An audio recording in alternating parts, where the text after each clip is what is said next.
Encontramos en la histórica Plaza San Martín de Lima con Idelso Hernández, es candidato al Congreso Nacional por la región Cajamarca, expresidente de las Rondas Campesinas del Perú, CUNAR. Hoy día, 28 de julio, se celebra un año más de la independencia del Perú. Y vamos con la primera pregunta para Idelso. ¿Realmente el Perú es un país independiente? Yo creo que no, porque nosotros hoy nos damos cuenta, incluso por ejemplo, hemos venido gobierno tras gobierno por gente traidora, por gente invasora, y que hemos llegado al extremo que en pleno siglo XXI estamos como si estuviéramos regresando al tiempo de los españoles, hoy gobernados por ejemplo por un extranjero, en este caso el señor Pedro Pablo Kuczynski, que en realidad no es peruano y no nos sentimos representados. Es hablando del poder ejecutivo. En el poder, por ejemplo, legislativo, de igual manera, representado por una corriente, también diríamos con culturas, en este caso occidentales, que es un japonés, una visión totalmente, diríamos, japonés, en este caso, por ejemplo, el fujimorismo, que de otra manera diríamos no nos representa en realidad a los verdaderos peruanos, y eso deja mucho que decir. Pero yo creo que también hay culpabilidad aquí del mismo peruano, que sufrimos o se sufre de amnesia, que rápidamente olvidamos todo el abuso, todo el maltrato que hemos venido sufriendo históricamente. Entonces, en ese sentido, yo creo que no nos sentimos en la realidad, diríamos, representados, pero lamentablemente, como aquí nos han interpuesto una supuesta democracia que hay que respetar, entonces yo creo que de manera, diríamos, domesticada, estamos aceptando, que deja mucho que decir. Entonces también el día de hoy, en este día, que se dice supuestamente celebramos el Día de la Libertad de los peruanos, yo creo que hoy, por ejemplo, estaríamos ya cumpliendo 196 años de supuesta independencia, pero también hay que recordar que tenemos 289 años, ¿no?, de invasión española, que en total son 485 años de que estaríamos todavía bajo la subordinación de intereses económicos, de las transnacionales, de invasores, de traidores, incluso también de los imperios. Aquí, por ejemplo, ¿quién tiene el control político y quién tiene el control económico en nuestro país? Son las transnacionales, son los imperios, en este caso el imperio norteamericano, que de otra manera trata de seguir convirtiendo al Perú en una colonia. 28 de julio, las fiestas patrias, los viajes, las compras, la gente que quiere ir a recreación o a un lugar, ¿es verdaderamente, se celebran las fiestas patrias o solamente es parte del comercio, del libre mercado?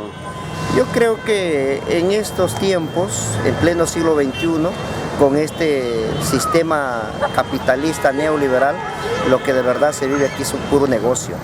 No se siente, diríamos, esa celebración, porque imagínate, familias enteras, que cuánto querrán pasar este día de repente en un momento de reflexión, de tranquilidad, de repente con su familia, pero cuando ellos quieren de repente irse al encuentro con su familia, resultan que los pasajes si un pasaje vale 80 soles, lo vas a encontrar por 150, si un pasaje, por ejemplo, más cercano, ponte 20, 30 soles, lo vas a encontrar por 60, y si tú quieres viajar con tu familia, con 5 o 6 personas, imagínate cuánto de plata tienes que invertir. Entonces yo creo que aquí es puro negocio y no se siente, diríamos, esa libertad de por lo menos celebrar un día tan importante, ¿no?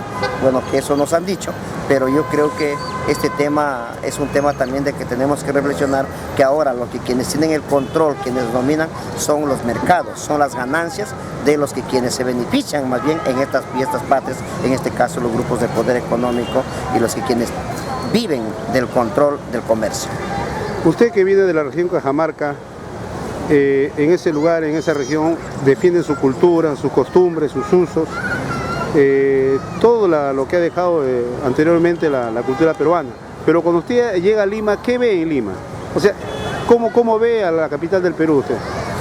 Mira, bueno, yo soy provinciano, soy cajamarquino, y bueno, nuestra historia ya de otra manera al menos hoy como una expresión social que son las rondas campesinas, nosotros sí queremos cuidar nuestra identidad, nuestra cultura, nuestros principios, nuestros valores, y mucho más que hoy somos testigos de nuestra historia en Cajamarca. Si bien es cierto, los españoles llegaron en el año 1532 y fue ahí donde diríamos fue el encuentro de dos mundos o de dos culturas, la cultura occidental y en este caso la cultura originaria que hoy se expresa en las rondas campesinas. Yo creo que teniendo racionalidad de todo esto, hoy nos damos cuenta que nosotros llegar a Lima, por ejemplo, si bien es cierto, Lima ahora es un Lima más hospitalitaria, que acoge ya diferentes pueblos, diferentes culturas, pero es el entendimiento entre los provincianos, entre los que nos encontramos en diferentes regiones. Pero si nosotros aquí, por ejemplo, miramos a la clase, diríamos, que tiene el control de poder económico, todavía nos ven con mucho racismo, con mucha discriminación. Nos tratan a veces como cochinos, como indios, como ignorantes, ¿no? Y yo creo que, pero yo creo que también es una lucha que tenemos que ir poco a poco nosotros, uniéndose todos los peruanos para tener que derrotar esto. Por eso nosotros estamos diciendo nuestra proyección política en el futuro como pueblos, ¿no? Que tenemos una identidad cultural en nuestro país, de hecho, ¿no? ¿Qué soñamos tener algún día? En primer lugar, tener una constitución plurinacional y un Estado plurinacional donde nos veamos todos por igualdad y sobre todo que se respete esa justicia social, integral, colectiva que debemos tener todos los peruanos.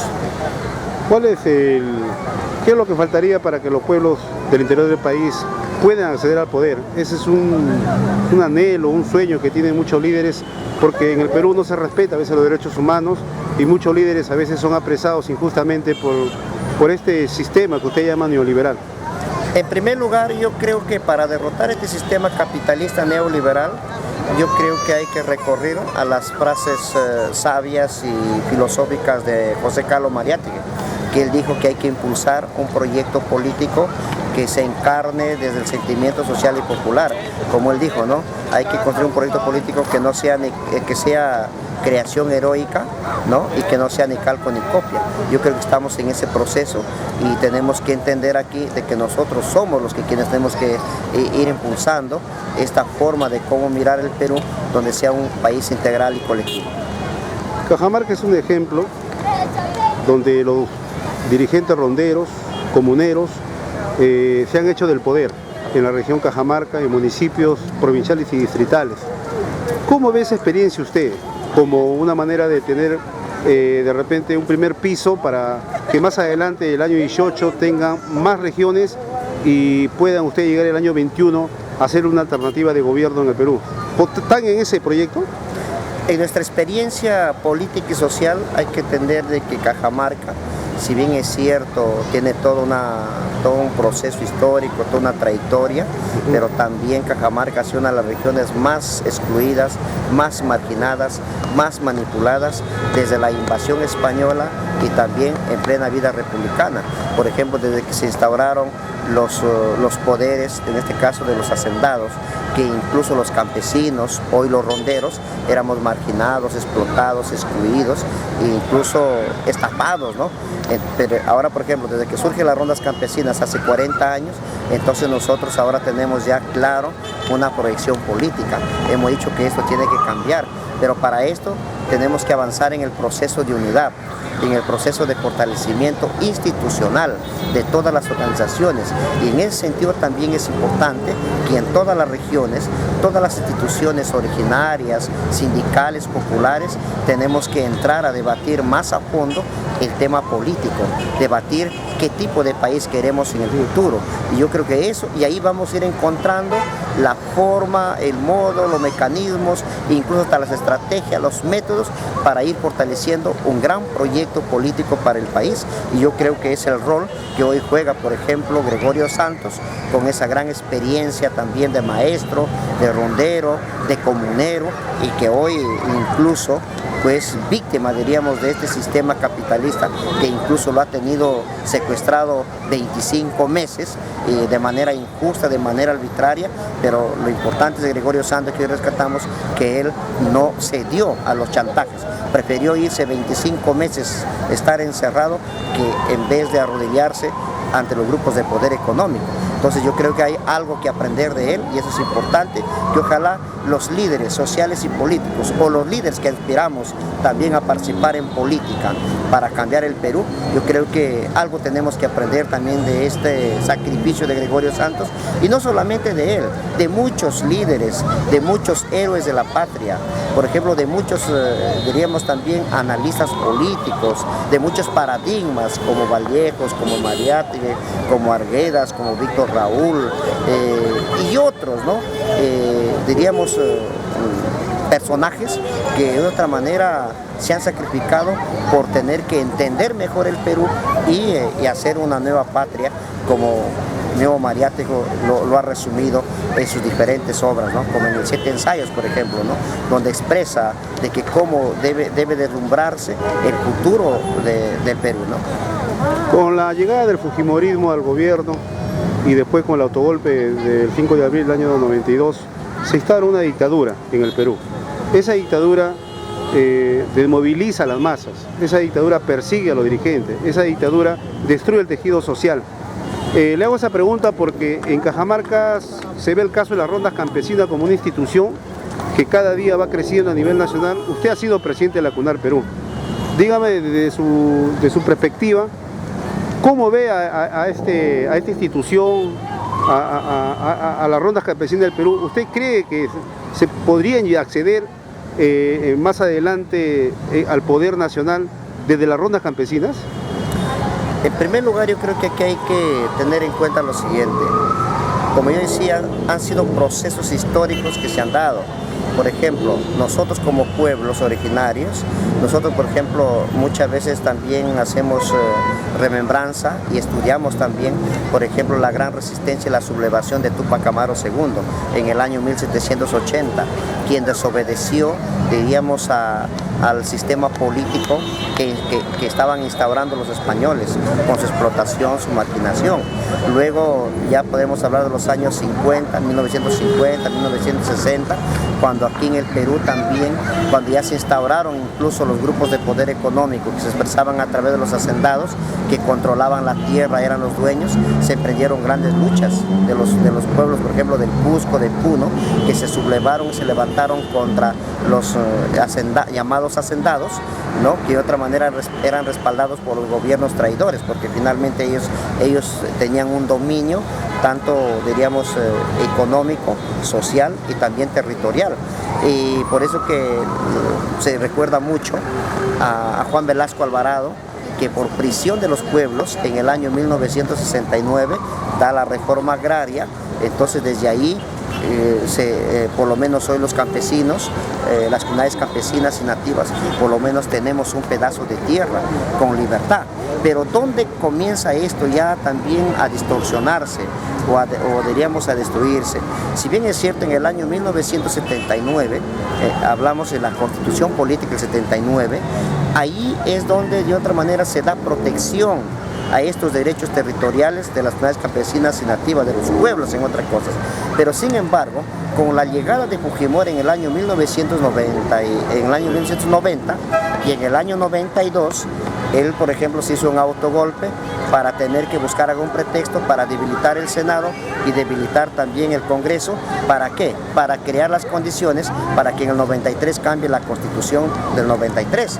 Y hoy nos damos cuenta que con esa Constitución del 93, entonces fue el gobierno de Fujimori quien le abre las puertas a los grupos de poder económico, a las transnacionales, como yo ahora lo digo, ¿no?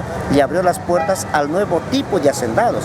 Por eso que ahora vienen transnacionales, vienen grandes consorcios, invaden territorios, invaden tierras, invaden riquezas, saquean las riquezas sin ningún tipo de control. Y ahí vemos también tras ello, se ha implementado, por ejemplo, diríamos, en este caso, actos criminales, como la corrupción, como la delincuencia, establecido desde el gobierno del entonces gobierno de Fujimori. ¿Qué más podemos decir ahí? Recordar, por ejemplo, también el tema del narcotráfico. O sea que se arman alianzas de grupos delictivos, ¿para qué? Y toman por asalto el Estado. Entonces yo creo que todo eso hoy en día ha traído un desequilibrio social, político e incluso cultural. Entonces, en ese sentido, yo creo que con nuestra experiencia desde Cajamarca, hoy las rondas campesinas tenemos ya una racionalidad, diríamos, más con mucha perspectiva. Por ejemplo, en el tiempo del gobierno de Fujimori hemos sido víctimas de los ronderos, cuando incluso el gobierno de Fujimori quería desnaturalizar o desnaturalizó las rondas campesinas, convirtiéndolas en grupos paramilitares, en estos grupos llamados comités de autodefensa, e incluso destruyó el tejido social, empezando en las rondas campesinas, y no solamente las rondas campesinas, sino también muchos sindicatos en nuestro país. O sea que fue el padre del pragmatismo social en nuestro país. Entonces yo creo que todo eso nos lleva a una reflexión. Entonces, con esta maduración política que ahora tenemos, nosotros los campesinos, seguramente los obreros, hoy nosotros también como ronderos, entonces nosotros estamos dispuestos a tener que emprender un nuevo proyecto político en el país, pero pensando, diríamos, en la estabilidad democrática, pensando en las grandes proyecciones del desarrollo, pero con nacionalización y sobre todo también con libertad y unidad, que es lo más importante. Nosotros aquí también quiero decirles a nuestros hermanos del país que no tengamos miedo a la política, porque siempre nos han dicho que cuidadito nosotros los campesinos, los ronderos, nos metamos en política. Y hoy nos damos cuenta que nosotros más bien tenemos que estar más informados en política, conocer nuestra realidad peruana, hay que conocer cómo está el desenvolvimiento social, político, económico en nuestro país, para que desde ahí juntos contribuyamos a emprender un nuevo tipo de país, y creo que en esa gesta, en esa lucha estamos hoy. 5 años, PPK en el gobierno. ¿Qué análisis usted hace con los conflictos sociales latentes? Como el caso de Conga, que todavía Yanacocha ha manifestado que todavía quiere seguir, en Tía María, en el sur. ¿Cómo ve el panorama para las organizaciones sociales en el Perú, en este quinquenio? Yo creo que Gregorio Santos, cuando él en su mensaje, cuando estaba de candidato y que le dieron la oportunidad solamente una sola vez, yo creo que fue claro. Si no cambiamos la constitución política, cuál es la madre del entreguismo, del saqueo y diríamos del saqueo de las riquezas, de la invasión de nuestros territorios, si no cambiamos eso, no vamos a ningún lado, porque lo único que está haciendo hoy Pedro Pablo Kuczynski, que no es peruano, es extranjero, él va simplemente a implementar las políticas que ya están establecidas. Él no va a cambiar ninguna coma, ningún punto, por ejemplo, la constitución política. Él simplemente, de acuerdo a los intereses de los grupos de poder económico, y para no seguramente llegar a muchas contradicciones, simplemente lo que va a hacer son algunas reformas, pero que nos dé esperanza de cambio, no va a haber cambio. Además, el señor Pedro Pablo Kuczynski, él es un lobista, él es un intermediario de los grupos de poder económicos. Él aquí simplemente lo que va a hacer es, diríamos, el negociador. Va a estar en el centro y va a estar ahí tratando de implementar las políticas. Igual, lo mismo haría, por ejemplo, el gobierno de Fujimori. Ahora, por ejemplo, parece como que están confrontados, pero cuando se tratara, por ejemplo, aquí, cuando va a ponerse, diríamos, en riesgo sus intereses económicos, porque ambos bloques, tanto el fujimorismo como PPK, ellos se deben a los grandes grupos de poder económico. Ellos, por ejemplo, en materia de sistema, de defender el sistema, van a estar juntos, van a estar unidos. Lo único que les va a diferenciar son sus contradicciones políticas y de repente por sus cuestiones ya, diríamos, de grupo, nada más. Los analistas en Cajamarca hablan que el proceso de resistencia en esa región importante del norte se está llevando a cabo una revolución campesina. Yo le pregunto a usted, ¿en qué se basa y si es que el nivel político, el nivel de conciencia del pueblo de Cajamarca se ha elevado estos últimos años? Sí, yo creo que Cajamarca está pasando un proceso de cambio o un proceso revolucionario. ¿Por qué? Porque Cajamarca, como la reitero al pueblo peruano, Cajamarca siempre ha sido una región victimizada. ¿no?, manipulada, utilizada, estafada, distorsionada y por las maniobras políticas de los grupos de poder económico en alianza con los partidos de derecha. Entonces, en ese sentido, yo creo que Cajamarca ahora está dando pasos importantes. Por ejemplo, ahora ahí en Cajamarca, por ejemplo, debatimos ahora el nuevo tipo o el nuevo modelo de desarrollo que está basado, por ejemplo, en cerrar brechas en el tema de educación, el tema de salud, en cómo desarrollar la agricultura, que es muy importante entrar en esos temas. Y además, Cajamarca, si hablamos netamente de Cajamarca, todavía el 70% de su población es agropecuaria, o sea que está más dedicada a su desarrollo y su producción, el tema agrario, el tema ganadero, más no es minero no llega ni al 2%, y el resto ya, diríamos, se desarrolla, esta población, diríamos un 27% o 28%, se desarrolla por la misma actividad económica que tiene que ver ya con el tema de la agroindustria, y dentro de ello también está el turismo. Entonces yo creo que por eso es importante también que nosotros hoy en día estamos debatiendo lo que la CONFIEP y los grupos de poder no quieren. Entonces, ¿por qué no se aprueba, por ejemplo, la ley de ordenamiento territorial? Porque si aquí en el Perú tuviéramos ya una ley de ordenamiento territorial, entonces estuviéramos ordenando el territorio, donde se hace tal o cual actividad. No estuviéramos permitiendo, como hoy, que viene cualquier minera, cualquier transnacional minera, se mete en la punta del cerro, no respeta incluso restos arqueológicos, no respeta santuarios, no respeta riachuelos, no respeta lagunas, no respeta ríos. ¿Por qué? Porque aquí ellos vienen como si fueran, diríamos, un chakra y quieren hacer lo que les da la gana. Entonces yo creo que todo eso nos debe llevar a una reflexión, y eso es lo que debatimos ahora en Cajamarca desde la perspectiva del nuevo modelo de desarrollo, que lo estamos poco a poco también profundizando juntos con los pueblos, juntos con las rondas, porque de verdad queremos que haya un desarrollo sostenible basado de acuerdo a la realidad, sin, diríamos, sin destrucción salvaje con nuestra naturaleza, sino más bien aprender a convivir con nuestra madre tierra y nuestra naturaleza. El Perú está considerado como un país rico en recursos naturales. Casi todos los gobiernos siempre han tenido la matriz de desarrollo primaria exportadora, o venta de piedras, como se dice, de metales. ¿Qué es lo que proponen ustedes para dar este cambio radical? Ya que a ustedes los dirigentes, los líderes sociales lo llaman radicales. ¿Qué hay que hacer para que el Perú cambie de una vez su matriz y se pueda convertir de acá a unos años en un país desarrollado? Yo creo que, mira, hoy cumplimos 196 años y la verdad, desde que se instauró la supuesta vida republicana o la independencia, el Perú hasta hoy sigue siendo un país primario exportador de materias primas. E incluso es una pena, por ejemplo, que en pleno siglo XXI, desde la llegada de Fujimori, por ejemplo, se haya cortado la investigación tecnológica, científica en las universidades. No tenemos tecnología, no tenemos ciencia, y si lo tenemos solamente en teoría, pero no hay las facilidades. Por ejemplo, en nuestras universidades, en pleno siglo XXI, con tanta riqueza que teníamos, ellos, por ejemplo, ya deberían estar haciendo experimentos de producción, de innovación, con ciencia y tecnología. Todas nuestras riquezas naturales, nuestras materias primas, incluso aquí lo estaríamos ya procesando para nosotros, lo que eso no sucede hasta hoy. Ahora lo que simplemente hacen, incluso, por ejemplo, si tú, por ejemplo, produces papas, lo sacas en papas al mercado, produces café igual, pero no hay tecnología, no hay, diríamos, valor agregado.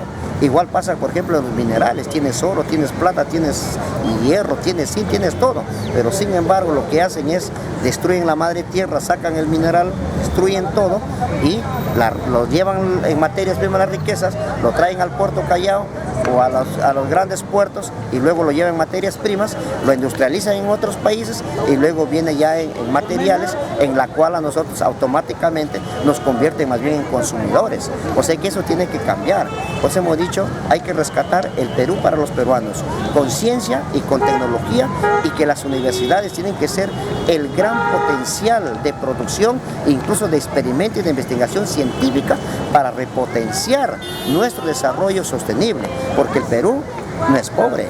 El Perú tiene muchas riquezas, sino que lamentablemente las riquezas hoy vienen siendo asaltadas por los grupos de poder económico, por los ladrones de afuera, en complicidad con otros ladrones que llegan al gobierno y hacen lo que les da la gana. Y sin embargo, ¿cómo es posible, por ejemplo, que ahora, si una empresa transnacional gana 100 soles, se lleva 97 soles y solamente deja 3 soles? Y en esos 3 soles tenemos que pelearnos los 30 millones de peruanos. Eso tiene que cambiar. Nos hemos dicho, por ejemplo, como siempre ha dicho Gregorio Santos, o lo hacemos nosotros mismos, ahora teniendo claro este panorama. ¿Qué hemos dicho, por ejemplo, ahora? Hemos dicho que incluso nosotros debemos promover la gran repotencialización del desarrollo equitativo, que las riquezas sean administradas por nosotros y que no sean saqueadas por los grupos de poder económico. Bueno, su mensaje final en estas fiestas patrias para el pueblo de Cajamarca, para el pueblo del Perú. Yo quiero decirles a nuestros hermanos paisanos cajamarquinos que ellos conocen la realidad de la región, y a nuestros hermanos también de diferentes partes del país, como decía Arguedas, el Perú de todas las sangres, ¿no? Y creo que es importante reflexionar en este día, que es muy importante nosotros. En primer lugar, yo les hago un llamado que dejemos atrás quizá nuestras discrepancias personales y que más bien nos juntemos, nos unamos a lo largo y ancho de la patria, que entremos más al debate político, que partamos más de nuestra realidad, discutamos nuestros problemas y elevemos nuestro nivel de conocimiento para resolver los problemas, y también al mismo tiempo ir preparándonos para que juntos algún día retomemos nosotros como peruanos, como peruanas, el control de nuestro Estado, el control de los gobiernos. No podemos permitir que tiempo por tiempo vengan gobernantes extranjeros, vengan estafadores, mafiosos, corruptos, narcotraficantes, delincuentes y hagan lo que les da la gana en nuestro país. Yo creo que todavía quedamos peruanos y peruanas dignos, que sí podemos nosotros cambiar el destino de la patria, y yo creo que esa responsabilidad, yo invito que lo tomemos como reflexión y que juntos vayamos contribuyendo, preparándonos, por cierto, también para que el Perú sea para los peruanos y que lo administremos nosotros. Muchísimas gracias.